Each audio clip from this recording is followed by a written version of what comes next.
Brewers suffer another key injury. Blake Perkins goes down. Who's going to take his spot? How's it look for the outfield and more? So we head into a new week with the Milwaukee Brewers here on Locked On Brewers.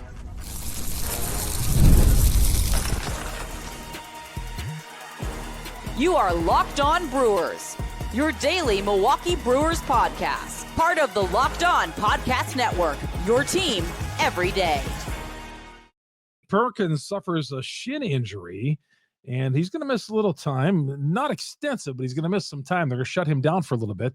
We'll get into that and who the Brewers have signed and who was the most impressive this weekend. All that and more. And Jack Stern from Brewerfanatic is going to be joining us. We'll get to him coming up here in a couple of minutes as well. Good to have you along. Chuck Freeman here on Locked On Brewers, part of the Locked On Podcast Network. We are your team every day. This episode brought to you by FanDuel. Right now, new customers of FanDuel get $150 in bonus bets if your first $5 bet wins. Download the app, head to FanDuel.com, get started, bet with FanDuel, the official partner of the NBA and the NFL is better, in fact. All right. Well, it was great to see baseball, right? I mean, let's get that out of the way. Everybody loved it. Everybody loved it. We had a chance to see some baseball on Saturday, or if you made a couple of hookups Sunday as well. And even today, if you want to watch the baseball, practically every day, if you want to watch some baseball, spring training baseball, it is fun to watch. But it wasn't fun the news that we got over the weekend regarding Blake Perkins, who has got a broken shin. Ouch. Ouch. That's a pretty thick bone there to break. But Blake broke it. He wasn't in down spirits at all in the locker room when he was talking about that. He believes he's going to shut down for like 3 weeks, do absolutely nothing. Said he's going to be working on his core, going to be doing some weightlifting, bulking up a little bit. So he's going to have to shut down completely for 3 weeks with the legs, and then he's going to be working back up. I don't know, maybe miss a month of the season, regular season, who knows. But yes, that's certainly part of the core in that outfield. Perkins started on opening day last year. Grade A defense out there. Not terrific with the bat, but he can surprise you every once in a while at the plate. So, yeah, disappointing to lose Blake Perkins, but it's early in the year and speedy recoverings to Blake Perkins, another great guy, one of many on this Milwaukee Brewers team. So who's going to replace him? Well, there's a couple of candidates out there. Manuel Margot and the latest Mark Canha, an old friend who they signed to minor league deals, and both would have to sign. The Brewers have to make a decision on them before the regular season starts. If they make the team, they got to make a decision. Otherwise, they become free agents. That's how it is when you sign that minor league deal. Margot had a disappointing season with the Twins last year. He thinks, as all players do, they're going to bounce back and have some success. Canha, I like him a little bit better. We saw him a couple of years ago with this team. Always provided clutch hits, I thought, big moments. I liked him at the plate. And I said this in 2023. One of the few guys in that feudally offensive team from 2023 that when he came to the plate, felt good about Mark Canha stepping up to the plate. Last year, 7 home runs, batted .242, 36 years old at this point. Not a great deal of pop. I thought it was interesting. He signs a minor league deal, but this might give you an indication that he's going to make the team. Pat Murphy switched his jersey number from 21 to 49, so Canha could wear number 21. How many guys do you ever know that sign a minor league deal with a team, and the manager or anybody's got to change jersey numbers? In this case, Pat Murphy changing jersey numbers. He's going to be wearing Giovanni and Teddy Higuera's old number of 49, and Canha will wear it number 21. I like him. Can play several of those positions out first. He can play left, center, and right. He can play all 3 positions, give you some first base help as well. Certainly a DH role. Mark Canha, I love it. I love it. I was disappointed when they traded him last year, traded him to Detroit in the offseason, but got him back. Got him back on a minor league deal, and all indications are he'll probably stay in the major league team and give this team some depth. And that's the kind of Brewers, that's the kind of move the Brewers make. Margot, I don't feel quite as confident about him, although Pat Murphy did say he liked Margot, and that maybe that Margot could add a few things to this team. We'll see. We'll see down the road. But the Perkins effect, well, Brewers signed Canna, Margot over the weekend, but Canna was the guy who they really, I think, targeted with the injury to Blake Perkins to get some more outfield depth up there. Outfield depth out there. They need that. Also, what was the most impressive part of this weekend? Go to social media and watch Craig Yoho throw the airbender. We're not going to call it the airbender because that's what Devin Williams threw, but that changeup was quite impressive. Jack Stern's going to talk to us a little bit more about that. He's kind of a pitching guru, but Yoho, man, I was watching him, and I know it's early on, but he just look at the pitch. I was like, God, that's major league quality right there. And you know why he rose through the farm system last year? Because minor leaguers couldn't hit him. Now can he do it on the major league level? So Craig Yoho, add him to the list of bullpen candidates as well. Craig Yoho, very much impressive. Logan Henderson, another guy. I thought he was impressive this weekend. Looked really good in my opinion. So Logan Henderson, Craig Yoho, I'm looking at pitching. I'm not reading a whole heck of a lot into it. I just like the way Yoho was, the bend on that pitch. I just liked it. It's like, man, he can get major league hitters out with that pitch. What I didn't like over the weekend, but I'm not going to fret about it. We'll get to that next here on Locked On Brewers. Locked On Brewers, part of Locked On Podcast Network. We are your team every day. Good to have you along here on Locked On Brewers. By the way, you get us on Google, Spotify, Apple, wherever you download your podcast. We are there. And of course, our growing YouTube page. Search Locked On Brewers. Hit the subscribe button. Hit the bell. That'll alert you every time we drop an episode here on Locked On Brewers. Told you a short time ago about FanDuel. I love the live bet. Live bets, you can place live bets throughout the game on FanDuel, right from that opening tip. So if you missed the opening tip, hey, you can still get on all the action. Let's say you forget, oh man, it's 9:45. The game has already started already. I really like this team. Well, you can still stay in the action. And if you're looking for a bigger payout, you can even combine your live bets into a same game parlay. What I like to do is when a heavy favorite gets down, I check them out in college ball, and it's good to go. And right now, get this, new FanDuel customers can get $150 in bonus bets if your first $5 bet wins. Visit FanDuel.com to join today.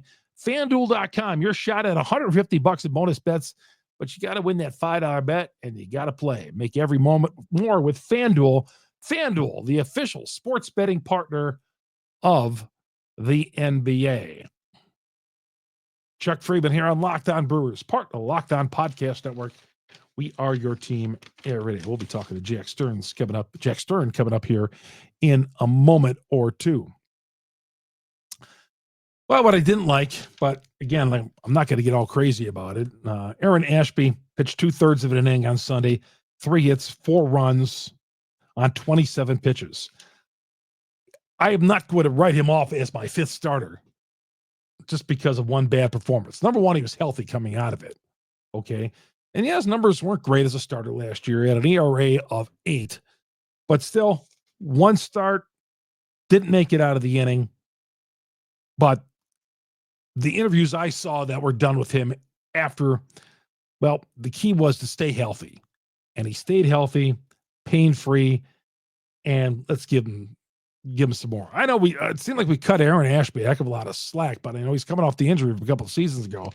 But the Brewers still got money tied to him, and I want him to see a good shot at that number 5 spot. Speaking of that number 5 spot, I saw John Morosi talk, one of the baseball insiders out there, one of the national guys, was talking about Brandon Woodruff, of all things, the other day, and said that he was saying that Brewer officials are very impressed with Woodruff so far in camp, was impressive with his first workout there. And he says, John Morosi says, well, Woodruff, many believe he's going to be back in the first half of the season, but he could be back even earlier. That's how he ended it. But that was good news there. Uribe came to camp, and we're expecting big things. At least I am, out of Abner Uribe. We last left Uribe. Well, we left him with a 6-game suspension that got reduced down to 4 because of a ridiculous incident that he got involved with toward the end of April, and he told the media over the weekend he got hurt playing hacky sack. I didn't think people still played hacky sack. I thought that was like a college thing in the 80s. You'd walk out of the dorms at UW Oshkosh, or Oshkosh probably too, but UW Eau Claire or wherever, and there are guys playing hacky sack outside the dorms. You had to weave your way through these guys. Uribe was playing hacky sack. He says, no more hacky sack for Uribe, because he injured his knee as a result soon after getting sent down to AAA. So, but Uribe, I think we all like him. He had one really bad outing last year, and that was against the Yankees. And that's when many people had bad outings against the Yankees last year in that 3-game set at AmFam Field. That was at the end of April. And Uribe gave him 5 runs in his outing. But says, and he speaks great English now. Learned English over the weekend. He said that was one of the things he wanted to do. And you know why he wanted to do it, he says? So he can communicate with fans better. He said he did it with the fans, communicate with fans, and obviously help him communicate with English-speaking ball players as well. But congratulations, Abner Uribe, putting in some time, learning English. He said he was listening to music and learned that way. I know that's difficult. I mean, I tried learning German in high school. I don't know how difficult it is. So great for him. Great for him. Learning English. And he said, again, he wanted to be able to meet with, converse and talk and communicate with American fans. So great for him. But as far as him, he says, nope, my goal is still to be a big league closer. Just because I had the knee injury, just because a few things happened to me last year, does not get in the way of my goal of becoming a closer in the big leagues. He's right on track, I think. Big spring coming up for Abner Uribe. I love him as an 8th inning guy. I really do, man. I think he's going to be good. Speaking of 8th inning, I thought Misiorowski would be a candidate for that this year, although he's starting tomorrow. I was looking at my Brewers notes before coming on the show today. Jacob Misiorowski, the Miz, is going to start Tuesday's exhibition game. Very, very cool. So that's it for the notes. What impressed me most over the weekend, and I'm looking a lot at pitching. Not necessarily offense. Certainly you look at offense, but you look at pitching. I do, and see who's bringing. I mean, Ashby's throwing mid-90s, even though he had a rough outing. So that's what that is. We'll, as we go on here, we'll get further into hitting and who's having a hot spring. But early on, I'm looking a lot at pitchers. By the way, check out Adam McCalvy's piece on Bob Uecker. It's a sad piece. When I say sad, how people knew that Bob Uecker had possibly called his final game of his life last year when the Brewers played the Mets in Game 3. It details Uecker's final days with the Brewers, those 3 days. Adam McCalvy, go to brewers.com, catch a great piece, which I don't think has gotten enough hype as well. Bob Uecker's piece, the piece done by Adam McCalvy. I also saw Honky Tonk Man, the greatest intercontinental champion of all time, made his yearly visit to the Milwaukee Brewers, talk with some of the players in the locker room. He's a longtime friend, dear close personal friend of Mike Vassallo, the president of media relations for the Milwaukee Brewers, vice president. Chuck Freeman here on Locked On Brewers, part of Locked On Podcast Network. We are your team every day. Coming up next, we're going to talk to Jack Stern, get his thoughts on some things Brewers. Craig Yoho on what he thought about his so-called airbender. All that's coming up next here on Locked On Brewers. Got to throw a few things off Jack Stern from Brewerfanatic, our friend who covers the Milwaukee Brewers. I'll put this in the press box on a regular basis. Jack, thanks for coming on. Hope you had a great winter, and we're back at it already. I think I'm happy to be back to this point of the year, but yeah, thanks for having me on, Chuck. Looking forward to it. Well, this season, the off season was very uneventful. Before I get a couple of topics I want to get you on, what'd you think of the off season so far? And were you surprised that it was as uneventful as it was? Not surprised in general that it was uneventful. I think I was probably one of the people who was kind of cautioning everyone that this had the makings of an offseason where the Brewers really did not do much or were not going to do a whole lot. But even for my standards, I thought that there was at least going to be one more addition than we've seen so far, especially in that infield mix. But the Brewers ended up not really going that route. They still could at this point, but the options are really starting to get slim now. And the closer and closer we get to opening day, I don't really think it's going to happen at this point. So they just went with Caleb Durbin in that infield, didn't sign any free agents, make any other acquisitions or anything along those lines, although they have made a couple of minor league moves in camp here. But not overall too surprising. This is a team that, unlike last year, is in a spot where they're bringing back most of the team. You did lose Willie Adames. You did trade Devin Williams. But outside of that, it really is largely the same core. So I don't think it needed to be a super eventful offseason for the Brewers. I think really just the one thing in my mind that's missing is that one more move that I kind of wish they would have made for the infield. Which would have been what? If you, in an ideal world, maybe Bregman, obviously they were not going to get involved in that financially, but what would you have liked to see them do at one of those infield spots, either short or third? I think Ryan McMahon is a guy that always kind of sticks out in my mind a little bit. Colorado, the third baseman, but he's a tricky one because it seems like the Rockies don't want to trade their good players, even though they're not a good team, and that kind of blows up in their face a little bit. But it sounds like they really haven't had any interest in dealing him, but he was kind of like a breakout type guy that I've had my eye on for a while. Out of the guys who are left, I wouldn't have minded even someone like Brendan Rodgers, who can get a little bit of playing time at second base, and you can move some guys around because he does have a little bit of power potential that I think could have been realized here. There were no great names for the Brewers, but what I just keep coming back to is I think they could have used someone who at least has a track record of competency in the big leagues, because even though I think they've got some guys who could potentially get the job done at third base, none of these guys really have any big league experience. So I think it would have been nice to just bring in one of those veteran types on a cheaper 1-year deal at the very least, so that you have a little bit more stability to there. But it seems like they really like their internal options compared to what was out there. So we'll see what happens. They've had a few injuries so far. Blake Perkins, the latest, gives them great defense and the outfield, not the best at the plate, but I mean, just grade A offense, defensively out there. And they signed Canna. But first of all, what'd you think of the Perkins? How's this going to affect their rotation out there? Yeah, I think at the very least, it means you're looking at more time in center field, not only for Garrett Mitchell, but probably for Sal Frelick as well, because Garrett Mitchell has always had the injury concerns.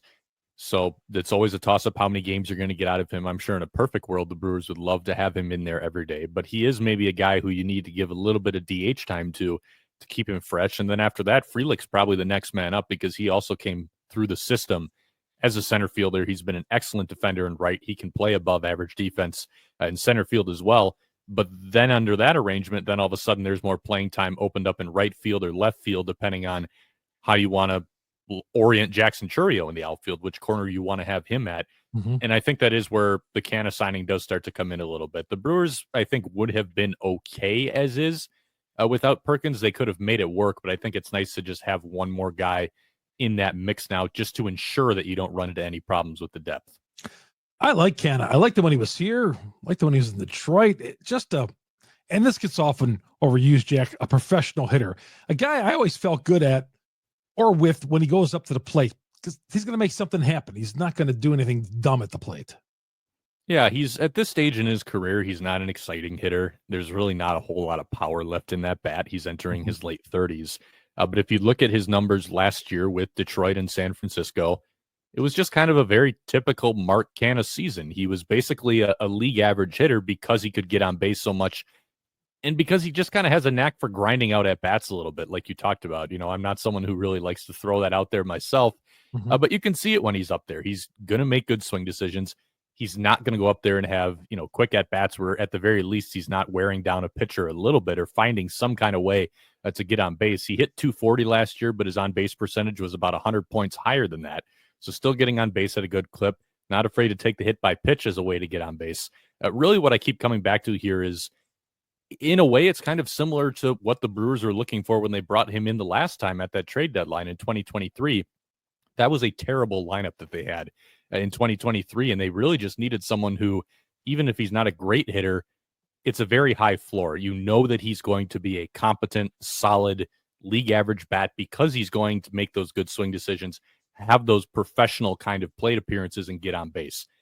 It's kind of similar this time, too. You know, we talk about the Brewers could have been okay without Blake Perkins and not adding anybody else, but now Mark Canha's coming in, probably not as a guy who's going to play as much as he did down the stretch 2 years ago, but as a guy who you know that if you need to plug somebody in there, Mark Canha is going to play there and he's going to be okay. He's not going to be great, but he's going to be okay. If he gives you that league average offense, maybe as a guy who's either plugged in a corner outfield spot or even at first base, 2, maybe 3 times a week, you'll absolutely take that. There's some value in that. What did you like most of the weekend? I'll tell you, I like watching Craig Yoho in that, well, not airbender, but that changeup, we'll call it, whatever they're going to name for it. But man, that does got some bend on it. What'd you like this weekend? Yeah, I mean, Yoho's definitely one that's always going to stand out. If you're someone who follows like the StatCast pitch tracking for pitches, so tracking velocity, movement, all that stuff, it's still picking up his changeup as a left-handed curveball like it was when he was in AAA last year, just because it's got so much movement. That kind of throws the computer off a little bit. It's seeing all this break, and it's thinking that's got to be a breaking ball, a left-handed curveball. But no, it's his changeup, which is, like Devin Williams, it's really more of a screwball type pitch with the kind of spin that he's getting on it and the kind of break he's getting on it. But he can call it whatever he wants. He calls it a changeup. But kind of cool to see that the Brewers have found ways to replicate that kind of pitch, and it isn't going to just stop with Devin Williams. I don't think Yoho's is quite on that same level, but it's pretty close. So fun to see him over the weekend. Logan Henderson is another prospect in the system who has really shot up the ranks the last couple of years as a starter, but he might crack the team as a reliever this year at some point. We'll see how the Brewers plan to use him, but he was on the 40-man roster now, is on the 40-man roster now, added over the offseason to protect him from the Rule 5 draft. He's a guy who also has a really good changeup. It's not quite the Craig Yoho, Devin Williams type changeup, but it is another good one with a lot of depth to it and a lot of fade. But the velocity for him was up in his first spring training outing over the weekend. Normally a guy who sits more in that low to maybe mid-90s range, averaged like 92, 93 in AAA last year. He was sitting 94 to 95 in his first outing of spring training, and that fastball's already been pretty effective with where the velocity used to be, especially with getting swings and misses at the top of the strike zone. If that velo's ticking up for him now as well, he also becomes an even more interesting guy to watch for the rest of camp. So, a couple good things that we've seen on the pitching side so far. And this is always the kind of stuff that if I'm going to pay attention to anything in spring training, this is what I'm looking for, especially when we can get some pitch tracking stuff on some of these guys. Just how does this stuff look, and what can I do with that to kind of project how you might be able to help the team this year? The rumblings about Jose Quintana still out there. As of this morning, at least he was still out there. What do you think? Do you think the Brewers should add him? Is it necessary in that rotation? I like the 5 guys they're going with, although Ashby had a rough outing Sunday, but I'm not going to read too much into it. I could take it or leave it. I don't think it would hurt them. Quintana, funnily enough, was actually a guy who I kind of had on my radar as a potential deadline pickup for them when they were really struggling to fill innings in that rotation. I think in a lot of ways he does fit the mold of the kind of pitcher that they do really well with. On the one hand, I do think he overperformed, some of his peripheral numbers when he was with the Mets last year, and that seems to at least reportedly be the hesitancy on their end why they haven't really pursued a reunion with him. But this is kind of what the Brewers do. They assemble a lot of guys who are able to outperform their peripherals because, number one, they're just really good at putting together the right pitch mix and the right game plan to help your stuff play up.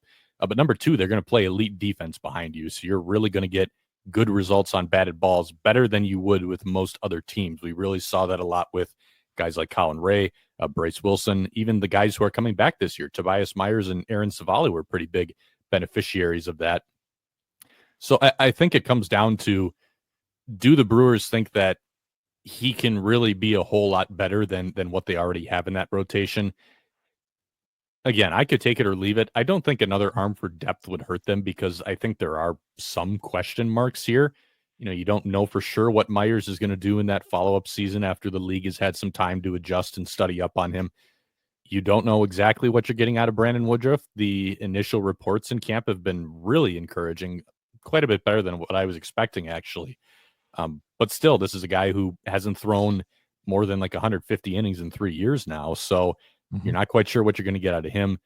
I don't think it would hurt to have another arm in there. Quintana would fit the mold.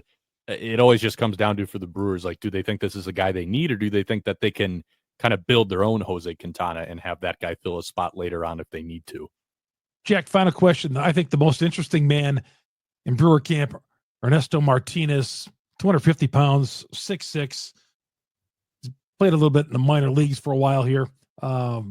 There's innings to be had over at first base, down the road at first base. What do you see? Could this guy be a possibility over there? He's 25, 26 years old at this point. Yeah, I wouldn't count on him making the roster by any means, because he's got a couple guys in front of him on that depth chart. But I do think he has started to put himself in the mix a little bit as a potential long-term option over there. This is a guy who was highly regarded when the Brewers signed him several years ago. A really, really gifted athlete. Kind of a late bloomer, though. It took him a while in the minor leagues for things to start to come together. But we saw that last year. The plate discipline took a big step forward. He's always been a big guy who hits the ball super hard. But despite being a big guy, he's really mobile over there, and he's really flexible. If anyone has paid attention to some minor league highlights, we'll see it in spring training too if he keeps getting more time over at first as well. This is a guy who can do a full split at first base when he's stretching out for a ball or trying to pick a ball.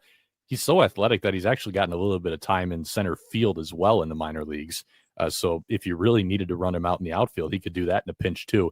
He's not on the 40-man roster right now, and I think that's really the biggest roadblock for him. The Brewers have a couple of guys who could be in that first base mix ahead of him, especially if you're looking at a left-handed option over there. So I wouldn't bet on him making the roster. I think if there's someone I'd have to pick as a dark horse, it probably is him. Doesn't mean I think he's going to make it, but if he goes down to AAA this year and he's really swinging the bat well, Rhys Hoskins and Jake Bauers or Tyler Black, whoever ends up over there, if they're not getting it done, I could very easily see him being a midseason promotion candidate, because this is a guy who's always had the tools. And sometimes for guys like that, once the tools start to click, even if it takes a while to get there, once it clicks, things can happen pretty quickly. And I think that's kind of the path that he's trending toward. Follow him on Twitter by Jack Stern. Been covering the Milwaukee Brewers for a little bit here. Brewerfanatic. You read his great stuff over there as well. And of course, we always love catching up with Jack Stern here on Locked On Brewers. Jack, we'll talk to you soon. Thank you. Thank you, Chuck. Jack Stern, our guest here on Locked On Brewers. That's going to do it for the show today. Again, get us on Google, Spotify, Apple, wherever you download your podcast. We're on all the audio platforms. And of course, our growing YouTube page, search Locked On Brewers, hit the subscribe button, hit the bell. That'll let you every time we drop an episode on Locked On Brewers. For your second listen, go to Locked On MLB. Our guy Sully's got all the spring training news right then and there. My name is Chuck Freeman. You've been listening to Locked On Brewers, part of Locked On Podcast Network. We are your team every day.